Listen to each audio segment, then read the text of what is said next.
बिस्मिल्लाहिर्रहमानिर्रहीम। अस्सलाम वालेकुम class. I hope you all are doing well और आपकी क्वारंटीन डेज अच्छे चल रहे होंगे। और मुझे उम्मीद है कि अब से लेक्चर जिन्होंने नहीं सुने पहले सही तरीके से उन्होंने सुनना स्टार्ट कर दिए होंगे। ठीक है, मैंने आज स्पेशली आप लोगों का ये वाला जो लेक्चर है बनाया है डिफरेंट जगह से कुछ चीज़ें मैंने गैदर की हैं, उसे पीपीटी में डाला है ताकि आपको मैनिपुलेशन एंड मोबिलाइजेशन के बारे में एटलीस्ट अगर हम क्लास में नहीं मतलब जिस तरह लॉकडाउन की वजह से ये मोड है टीचिंग का ऑनलाइन मेथड है उसमें नहीं समझ आ रही, लेकिन इस पर मैंने कोशिश की है कि आपको समझ आएगी। ठीक है, इसके अंदर मैंने कुछ एक दो टाइप्स भी डाली है मैंने मोबिलाइजेशन की। ठीक है, ताकि आप लोगों को समझ आए और काइंडली आप लोग भी अपनी तरफ से इनपुट दें, वरना हमें बिल्कुल भी पता नहीं चलेगा। हम मेहनत कर रहे होते हैं अपनी तरफ से, फुल मेहनत कर रहे होते हैं कि आप लोगों को समझ आ रही है और आप लोग लेक्चर्स ले रहे हैं। Kindly show some cooperation. Okay, so now today's lecture is about manipulation and mobilisation और ये आपका लेक्चर 11 है। ठीक है, सबसे पहले ये तो principles of passive manual mobilisation and manipulation ये वही है सारा। ठीक है, कि मैनिपुलेशन जो सर्जन ये जस्ट प्रिंसिपल है। ठीक है, ये बिल्कुल सेम इसके अंदर बहुत सी चीज़ें सेम होंगी जो एसेसरी मूवमेंट के अंदर भी आ रही हैं और जो आपने उसके अंदर रिलैक्स्ड मूवमेंट के अंदर पढ़ी उसके अंदर आ रही होंगी।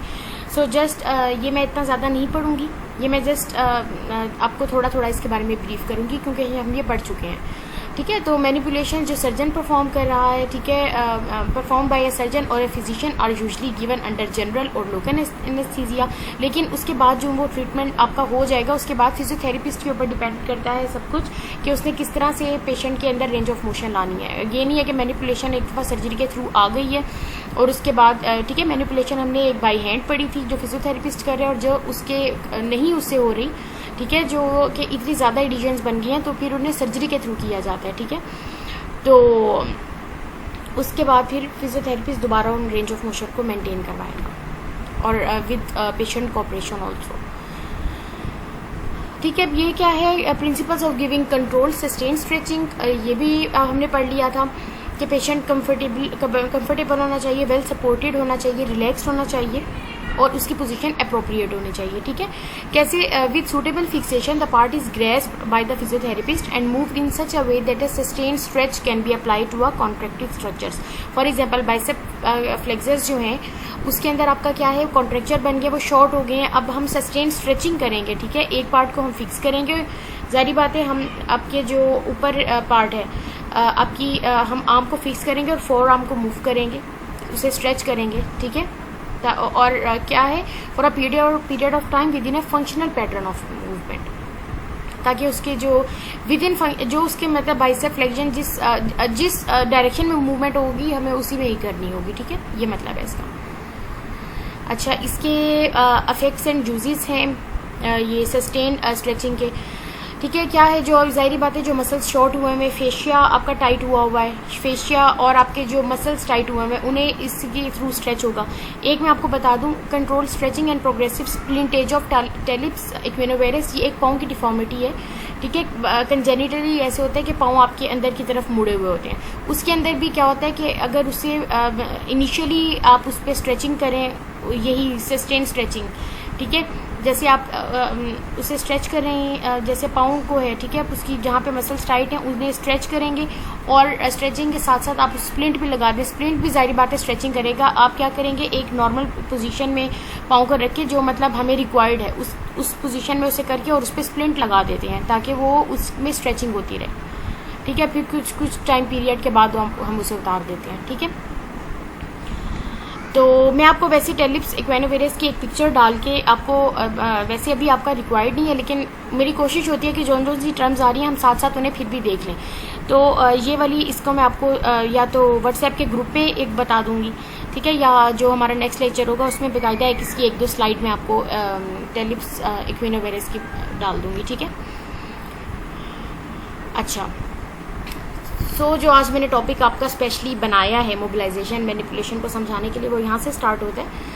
वो ये है कि mobilisations are used to restore joint play that has been lost due to injury और डिजीज, ठीक है, in order for an individual to kick. अब देखें, एक इंसान क्या करे, फॉर एग्जांपल फुटबॉल है और उसे किक करना है, तो ज़ाहिर बात है जब तक आपका जॉइंट प्ले अच्छा नहीं होगा, जॉइंट प्ले यानी कि आपके जॉइंट में जो मूवमेंट है वो बेहतर, जैसे जो रिक्वायर्ड है कि हिप पे पर फ्लेक्जन चाहिए, तो उसके अंदर जॉइंट प्ले है ना, ठीक है, जो रोलिंग, स्लाइडिंग, ग्लाइडिंग, ठीक है, ये चीज़ें जब तक अंदर सही नहीं होंगी, टीबिया जो है आपकी जो फीमर है वो आपकी एसिडोबुलम में सही मूव नहीं करेगी, आपका जो टीबिया है वो फीमर के अंदर सही मूव नहीं करेगी, तो ये चीज़ें आपकी क्या हो जाएगी, आपकी रेंज ऑफ मोशन पूरी नहीं होगी, तो आप किस तरह करेंगे, ठीक है, फुटबॉल को।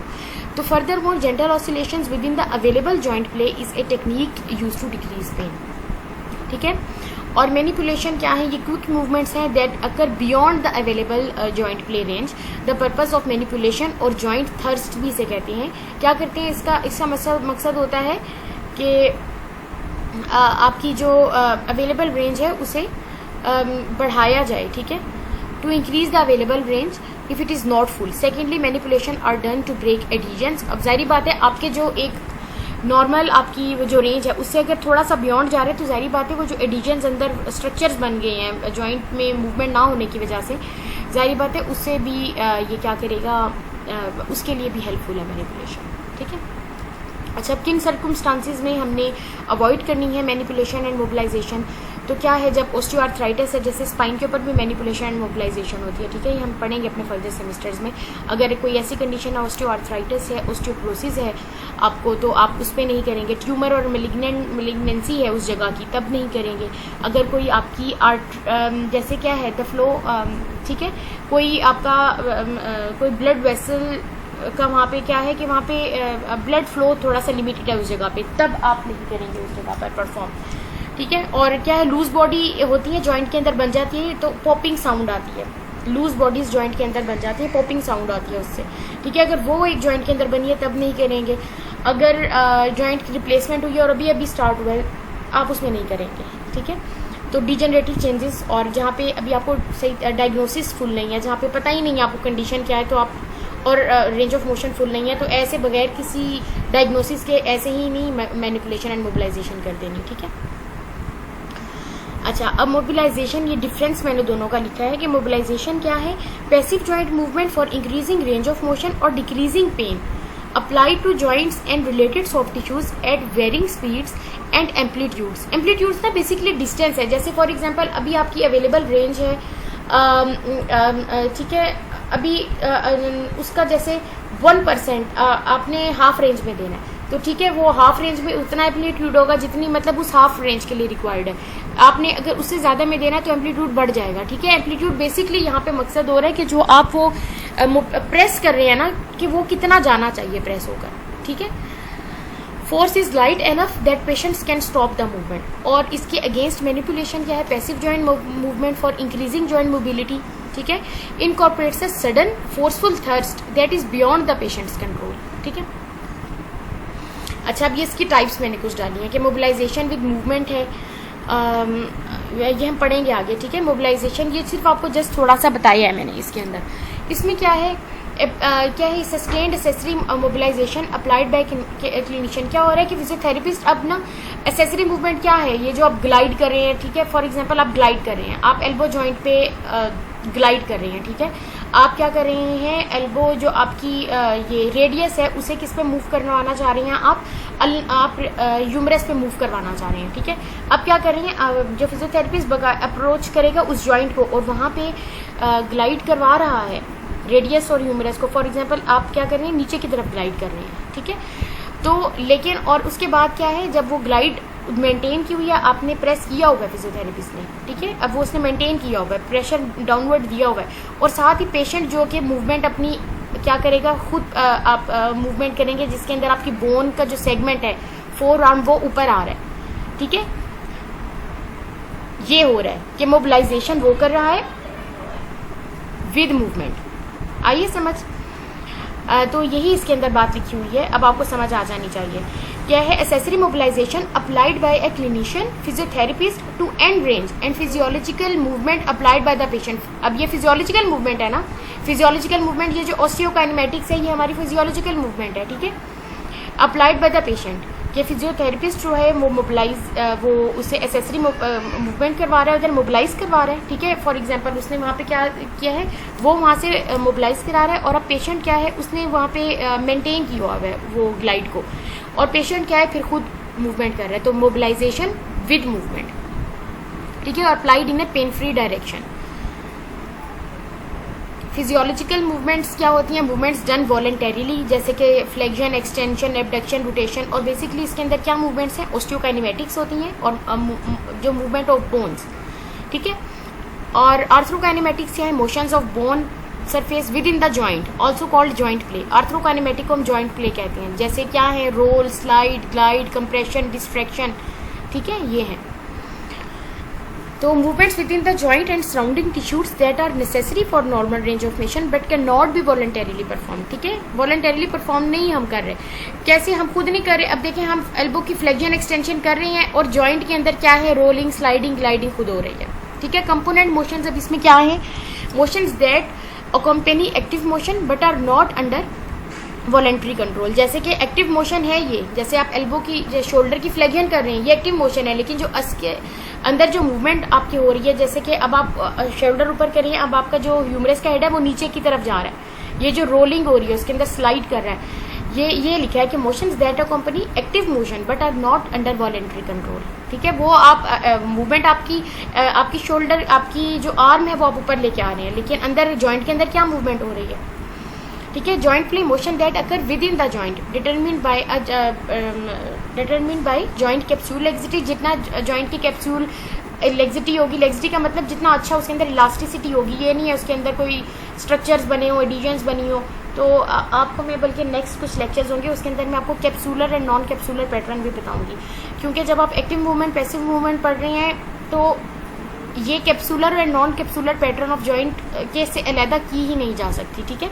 ये आप लोगों के प्रैक्टिकल्स में भी होगी, बल्कि मैं देखूंगी आप लोगों का सिलेबस प्रैक्टिकल्स वाला, प्रैक्टिकल्स में ये चीज़ें, प्रैक्टिकल का मैंने सिलेबस नहीं देखा था, लेकिन मुझे लगता है वो ज़रूर होगा इसके अंदर, और अगर ना भी हुआ तो आपको मैं फिर भी करवाऊंगी, क्योंकि आपको ये चीज़ें पता होनी चाहिए, ठीक है। क्योंकि आप लोगों का वाइवा और पेपर मैं नहीं ले रही होंगी, आपका वाइवा और पेपर आपकी जहाँ पे यूनिवर्सिटी, जीसी यूनिवर्सिटी में लेना है, और हो सकता है वो आपसे ये चीज़ें पूछ लें, तो मैं अपने एंड पे पूरी मेरी ये होनी चाहिए कि आप मेरे एंड पे ये होगा कि आप कम से कम पेपर में ये ना कहें कि ये वाली चीज़ तो हमने पढ़ी नहीं, ठीक है। और बाकी ये आप लोगों के एफर्ट्स के ऊपर भी है। अच्छा, अब देखें, ये मसल एनर्जी किसका, ये ये जो पिछली स्लाइड है इससे ही रिलेटेड है, कि कैसे an active contraction of deep muscles that attach near the joint and whose line of pull can cause the desired accessory motion, ठीक है। मसल्स ने पुल किया, बोन भी साथ आ गई, और क्या हो गया, जो जॉइंट के ऊपर एसेसरी मोशन भी हो गया, ठीक है। Clinician stabilises segment on which the distal aspect of muscle attaches, command for an isometric contraction of the muscle is given which causes the accessory movement of the joint, ठीक है। अब क्या है कि for example clinician stabilises segment on which the distal aspect of the muscle attaches, command for an, अब आप isometric contraction करें muscle की which causes the accessory movement of joint, तो फिर भी एसेसरी मूवमेंट ऑफ जॉइंट होगी अंदर। अब थर्स्ट क्या है, वही हाई वेलोसिटी है, शॉर्ट एम्पलीट्यूड होता है उसका, ठीक है। थर्स्ट ये है कि देखिए, अब अपने जॉइंट की जो अवेलेबल रेंज है ना, वो उधर तक आप पहुंच गए, अब सिर्फ एंड में आपको रेजिस्टेंस आ रही है, सारी अवेलेबल रेंज हो गई है, सिर्फ एंड में आपको रेजिस्टेंस आ रही है, और तब आपको वो मोबिलाइजेशन से ठीक नहीं हो रही, तो तब आप एक हाई वेलोसिटी थर्स्ट देंगे, लेकिन अब जारी बात है जॉइंट की अवेलेबल रेंज अपनी जो उसकी रेंज है उस तक अब तकरीबन पहुंच चुके हैं, सिर्फ एंड का पार्ट और थोड़ा सा बियॉन्ड उधर जाएंगे, तो जारी बात है वो जो एम्पलीट्यूड होगा वो शॉर्ट ही बनेगा ना, that the patient can not prevent, ये हम पहले पढ़ चुके हैं। और इसकी वजह से क्या होते हैं, एडिशंस ब्रेक डाउन होती हैं, और ये क्या है, जॉइंट के रिसेप्टर्स को स्टिमुलेट करता है।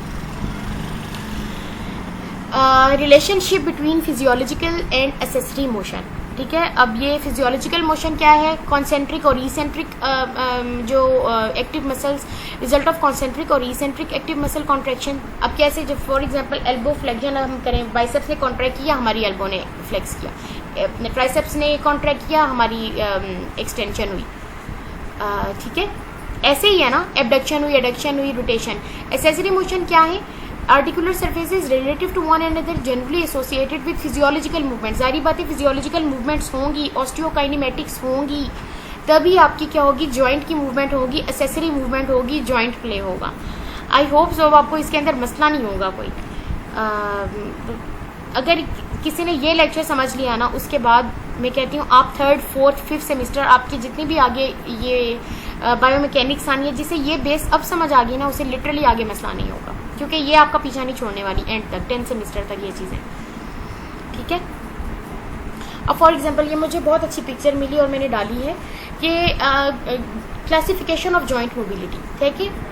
अब इसी के बेसिस पे हम देखते हैं कि क्या इसको जॉइंट को मोबिलाइजेशन की ज़रूरत है या ये हाइपर मोबाइल है, से मोबिलाइजेशन की ज़रूरत है, और ये हाइपर मोबाइल है कि ये अपनी जो इसकी मोबिलिटी है उससे भी ज़्यादा एक्सीड मोबिलिटी की है, तो इसे मोबिलाइजेशन की ज़रूरत नहीं है, इसे बेसिकली इमोबाइल करने की ज़रूरत है, इसे स्प्लिंट लगाने की ज़रूरत है। ठीक है।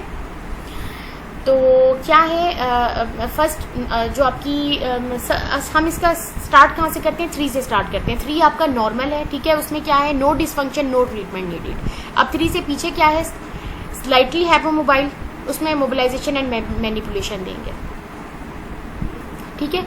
Extremely hypomobile, mobilisation, 0, no movement, joint क्या है, इनका अनकाइलोज्ड है, तो उसमें क्या है, no attempt should be made to mobilise. ठीक है। अगर स्लाइटली हाइपोमोबाइल है तो आप जाहिर बात है उसे मोबिलाइजेशन करेंगे और मैनिपुलेशन देंगे। क्यों, अगर स्लाइटली हाइपोमोबाइल है कि नहीं, अभी इसमें मोबिलाइज भी आप कर सकते हैं, और क्योंकि अभी वो इतना ज़्यादा हाइपोमोबाइल नहीं है तो आप उसमें मैनिपुलेशन भी दे सकते हैं। और अगर एक्सट्रीमली हाइपोमोबाइल है, मतलब बहुत ज़्यादा उसके अंदर हाइपोमोबिलिटी है, कमी है बहुत ज़्यादा मूवमेंट की, तो तब सिर्फ आप मोबिलाइजेशन देंगे उसके अंदर, एकदम से मैनिपुलेशन पे नहीं जाएंगे। मैनिपुलेशन तो जारी बात है वो जॉइंट से भी थोड़ा बियॉन्ड जाता है ना, ऐसे ये चीज़ें देखनी है। अब देखें, अब नीचे आए 4 नंबर पे, तो क्या है, slightly hypermobile, look for hypomobility in adjacent joints. Exercise कर देंगे आप, टैपिंग कर देंगे। ठीक है। थोड़ा सा उसे नीडेड होगी। एक्सट्रीमली हाइपरमोबाइल है तो आप क्या करेंगे, look for hypomobility in adjacent joints, exercise, taping, bracing, वही, लेकिन थोड़ा सा उससे ज़्यादा करेंगे। अब अनस्टेबल है जॉइंट, तो तब क्या है, उसे ब्रेसिंग, उसे स्प्लिंटिंग की ज़रूरत है, उसे कास्टिंग की ज़रूरत है, और अगर इनसे भी नहीं आराम आ रहा तो आपने सर्जिकली उसे स्टेबलाइज करना है। ठीक है। अच्छा, अब अगर हम मोबिलाइजेशन को उसको देखें, अभी आज मैंने वैसे मैं आपको बताऊं कि जो मोबिलाइजेशन है, जो हम आगे आप लोग पढ़ेंगे, उसके अंदर एक MWM है जिसे कहते हैं movement with mobilisation, mobilisation with movement. एक होती है केल्टन बॉन्ड मोबिलाइजेशन। ये केल्टन बॉन्ड बंदा था, उसने मोबिलाइजेशन, ये मतलब उसने ये बनाई थी मोबिलाइजेशन टेक्निक्स, उसके नाम से है। फिर एक मेटलैंड मोबिलाइजेशन है, वो उस बंदे के नाम से है क्योंकि मेटलैंड ने बनाई थी। ठीक है। तो अभी मैंने आज इसके अंदर ना बेसिकली 2 डाली हैं और आगे हम 2 डिस्कस करेंगे। ठीक है। अब स्ट्रेचिंग मोबिलाइजेशन ये बिल्कुल इनिशियली जो क्या है कि use for pain management and stretching, the first common mobilisation, ये कॉमन मोबिलाइजेशन टेक्निक है। ठीक है। ये क्या है, सस्टेन जॉइंट पेन मूवमेंट के लिए है। That have 3 grades, these mobilisation aid in decreasing pain and increasing mobility. Grade 1 में क्या है, आप ऐसे मूवमेंट करेंगे in a very small range. ठीक है। जैसे फॉर एग्जांपल जॉइंट की जो फुल रेंज है उसके सिर्फ 15-25% पे आपने जो है ना मोबिलाइज करना है। फिर आपने ग्रेड 2 में bone specifically moved in A moderate range, आपने 50% उसका जो अवेलेबल जॉइंट रेंज है उसे उस तक मूवमेंट करनी है। ग्रेड 3 क्या है, आपने उसे फुल एंड रेंज तक उसे मूव करना है। और ये बेसिकली क्या है, जॉइंट को पेन मैनेजमेंट के लिए ये वाली हम मोबिलाइजेशन यूज़ करते हैं। ये मोस्ट कॉमन मोबिलाइजेशन टेक्निक है, इसे स्ट्रेचिंग मोबिलाइजेशन कहते हैं, सस्टेन्ड जॉइंट प्ले मूवमेंट्स करते हैं। ठीक है। अच्छा, उसके बाद क्या है, दूसरी एक अदर कॉमन मोबिलाइजेशन टेक्निक जिसे हम ऑसिलेटरी मोबिलाइजेशन कहते हैं। ऑसिलेटरी मैंने आपको बता दिया है क्या होता है। ठीक है। ऑसिलेट, और ये क्या है, ये किसके ऊपर है, इनके ग्रेड्स होती हैं 1, 2, 3, 4, 5 में मैनिपुलेशन आप देते हैं। ठीक है। अब जिन्हें ये याद करना है कि ग्रेड 1, 2, 3, 4, 5, वो ये चीज़ पहले ही अपने जेहन में रखना है कि 5 में मैनिपुलेशन है और फर्स्ट 4 में आपने क्या है, ऑसिलेटरी मोशन देनी है। मैंने तो इसी तरह से याद की थी ये चीज़ें और आज भी मुझे याद हैं ये चीज़ें। ठीक है। ग्रेड 3 अब क्या है, grade 1 to 2 are use to help decrease pain within a joint. Grade 1 and 2 ये मैंने वैसे ब्रीफ यहाँ पे डाला है। और ग्रेड जो है आपका 3 to 5 है to increase the mobility of a joint play. और ग्रेड 5 क्या है, वो मैनिपुलेशन होती है और इसको हम क्या कहते हैं, मेटलैंड। ग्रेड 1 क्या है? Small amplitude movement at the beginning of the range. ये अगर मैं इसकी तस्वीर आपको दिखाऊं, ये ग्रेड 1 क्या है? Small amplitude movement at the beginning of the range. जो 1 मतलब जो आपको दिखाया हुआ है 1, और ये जो ये दिखाया हुआ है ना इसकी एरो, ठीक है, ये यहां तक 1। Grade 2 large amplitude movement with in the mid range of the movement, with in the mid range, this is grade 2 before the resistance. Grade 2 क्या है? बिफोर द रेजिस्टेंस आपका आ गया। और grade 3 slow oscillations from the middle of the available joint play range to the end of available joint play range, to the end of available joint, sorry मैं आगे चली गई। अच्छा, थर्ड क्या है? Large amplitude movement at the end of range into restriction. Grade 2 क्या है? Before restriction है। एंड ग्रेड 3 क्या है? Large amplitude movement into the restriction. देखिए ये लगाया हुआ है 3 में क्या है? Into the restriction. और grade 4 small amplitude movement at, अब आपको एम्पलीट्यूड का समझ आ जाएगा अगर आप उसके एरोज देख रहे हैं तो। Small amplitude movement eight end range when tissue resistance is limiting, ठीक है, पेन नहीं है, टिश्यू की रेजिस्टेंस है। उस जगह पे ग्रेड 4 पे जब आप पहुंच गए हैं तो सिर्फ आपको रेजिस्टेंस टिश्यू की फील हो रही है, लेकिन उधर आपको जब वो आप मूवमेंट कर रहे हैं पेन नहीं है उधर, तब आप अगले ग्रेड पर जाएंगे। अगर पेन है तो बस फिर नहीं जाएंगे, ठीक है। ये इसी वजह से ये मुझे बहुत अच्छी पिक्चर लगी और मैंने ये डाली है इसके अंदर। ग्रेड 5 क्या है? स्मॉल एम्पलीट्यूड, ये एंड में लिखा हुआ है, small amplitude quick thrust manipulation at the end range, ठीक है। ये मेरे ख्याल से कट होगी पिक्चर। एक स्मॉल एम्पलीट्यूड वो बिल्कुल एंड में आएगा, और वो क्या है? Grade 5 small amplitude quick thrust manipulation at end range. ये मेरे ख्याल से पिक्चर डालते हुए मेरे से कट हो गई है, लेकिन यही वाली पिक्चर्स गूगल पे आप सर्च करें तो आपको ये नज़र आ जाएगी, ठीक है। ये मैंने डाली है। मुझे उम्मीद है कि अब आपको आज के लेक्चर से बहुत अच्छा समझ आ गया होगा। ये बेसिकली मोबिलाइजेशन क्या है, मैनिपुलेशन क्या है, और ये वही है।